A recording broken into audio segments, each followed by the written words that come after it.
Hi Barbs, happy birthday. Wish na ako sa birthday mo, sana happy ka. Padayon sa pagpagamit sa Ginoo. God bless. Happy birthday Barbs. More birthdays to come. God bless. Dahil sa pagpagamit sa Ginoo. Maura niya akong pareha akong kagsilay. Huwag niya akong isunod ng rep. Pero padayon niya akong sinukukuhan akong Barbs. Sa buhay isunod ang rep.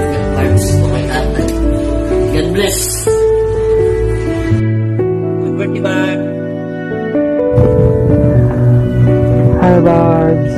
Happy birthday! Akong classmate na bisag nag-uul na sige ako smile. Ay biya nagwala ang smile sa mga happy birthday! Happy birthday Barbie!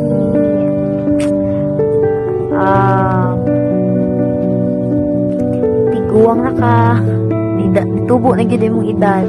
Bahala na ang height. At least importante kay itubo itong pagturo sa Ginoo. Kaya natin ito. Adja! Happy birthday! Enjoy your day! Today is your birthday, your most special day. You must be happy more than yesterday.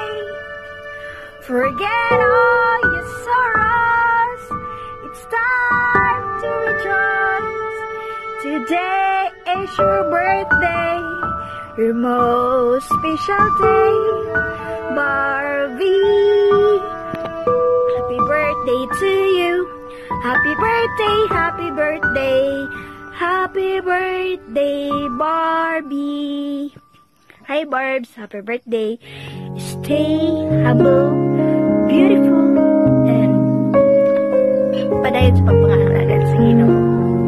Thank you for being part of my life, Barbie.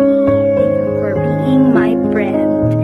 And salamat po kay ikaw ang usa sa dalisad ako matulog in times of sadness, happiness, and wonderful. Happy birthday. Birthday Barbs.